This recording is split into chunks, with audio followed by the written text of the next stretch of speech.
Hello guys, আসসালামু আলাইকুম। আশা করি সবাই ভালো আছো। আজকে আমি সারাদিন কি করলাম, কোথায় কোথায় ঘুরলাম, সবকিছু নিয়েই থাকছে আজকে আমার এই ব্লগে। চলুন শুরু করা যাক। আজকে সকালের ওয়েদারটা খুবই সুন্দর ছিল, মাশাআল্লাহ। আজকে দুপুরে আমার এক বড় অপুর বাসায় আমাদের দাওয়াত ছিল।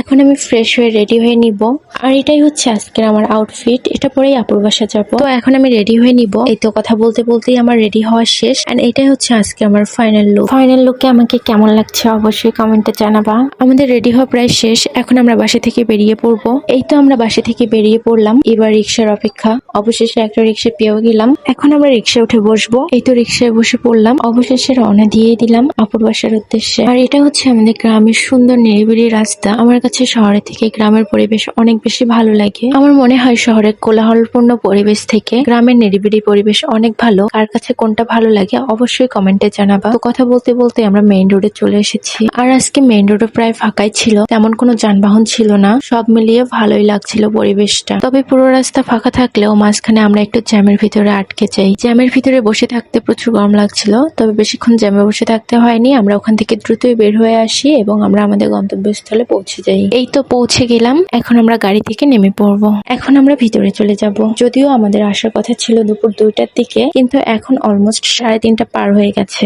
রাস্তায় জ্যামে পড়ে একটু বেশি গরম লাগছিল, তাই সবাই মিলে একটু বসে রেস্ট নিয়ে নিচ্ছিলাম। দেন কিছুক্ষণ গল্প গুজব করে আমরা খেতে চলে যাই। এই তো আমরা খেতে বসে পড়লাম। আর এখন প্রায় ঘড়িতে বিকাল 4টা বাজে। আর আমরা এখন দুপুরে খাবার খাচ্ছি। আমার আপুর হাতে রান্না অনেক বেশি মজার, আর এই সব খাবার আপু এক হাতে রান্না করেছে। তো আমাদের খাওয়া দাওয়া প্রায় শেষের দিকে। এখন একটু রেস্ট করে আমরা চলে যাব ছাদে। আর এই হচ্ছে আপুর শখের ছাদ বাগান। আপু গাছ লাগাতে অনেক বেশি পছন্দ করে, আর এখানে প্রায় সব রকমেরই গাছ আছে। ফুল, ফল, শাকসবজি, প্রায় সব রকমেরই গাছ আছে এখানে।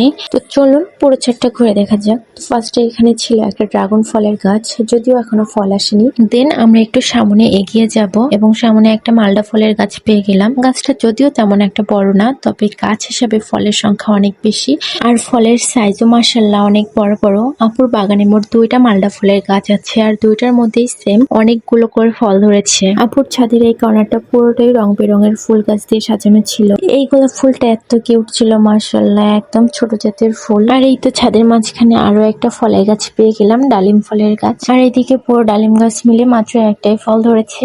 আর একটা ফুল ছিল, তবে ওর মধ্যে এখনো ফল আসেনি, হয়তোবা কিছুদিনের মধ্যেই ফল আসবে। আর এই দিকে ছিল আরেকটা লেবু গাছ, মোটামুটি ভালোই লেবু ধরেছে। আর এই লেবুটা দেখো কত সুন্দর করে গাছে ঝুলে আছে। আর ছাদের এই কর্নারে ছিল একটা ছোট্ট মিষ্টি আমড়া ফলের গাছ। গাছের সাইজ ছোট হলেও কিন্তু ফলের সংখ্যা অনেক বেশি, আর এই আমড়াগুলো অনেক মিষ্টি হয়ে থাকে। আর এইদিকে ছিল সবজির গাছ, বেগুনের গাছ, মরিচের গাছ। মরিচগুলো কত সুন্দর লাল হয়ে আছে। কি নেই এখানে এই ছোট্ট ছাদের মধ্যে! ফুল, ফল, সবজি, প্রায় সব রকমেরই গাছ আছে। কিছুক্ষণের জন্য মনে হচ্ছিল আমি যেন কোনো এক ফুলের রাজ্যে হারিয়ে গেছি। এখানে প্রায় অনেক রকমের ফুলের গাছ ছিল, কিন্তু সব ফুলের নাম আমার জানা নেই। তোমরা জেনে থাকলে অবশ্যই কমেন্ট করে আমাকেও জানিয়ে দিবা। আর এখানে আমি একটু রং ঢং করে নিচ্ছিলাম। খুব সুন্দর করে কোকিল ডাকছিল এখানে। এখন আমরা ছাদ থেকে নেমে পড়বো এবং বাসা যাওয়ার উদ্দেশ্যে রওনা দিব। তো এই তো কথা বলতে বলতে আমরা ছাদ থেকে নেমে পড়েছি। এখন আপুর কাছ থেকে বিদায় নিয়ে নিব। আপুর কাছ থেকে বিদায় নেওয়া শেষ। এখন আমরা বাসা যাওয়ার উদ্দেশ্যে রওনা দিব। এই তো একটা রিক্সা পেয়েও গেলাম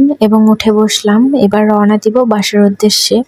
এদিকে প্রায় সন্ধ্যা হয়ে গেছে। বকবক করতে করতে বাসা চলে আসলাম। সব মিলিয়ে আজকের দিনটা অসাধারণ ছিল, আর এইটাই আমার প্রথম ব্লগ ভিডিও ছিল। এর আগে আমি কখনো ব্লগ ভিডিও করিনি অথবা ভয়েস দেইনি, তাই ভুল ত্রুটি হলে ক্ষমা সুন্দর দৃষ্টিতে দেখবেন। আজ এই পর্যন্তই। ভালো থাকবেন। আল্লাহ হাফেজ, টাটা।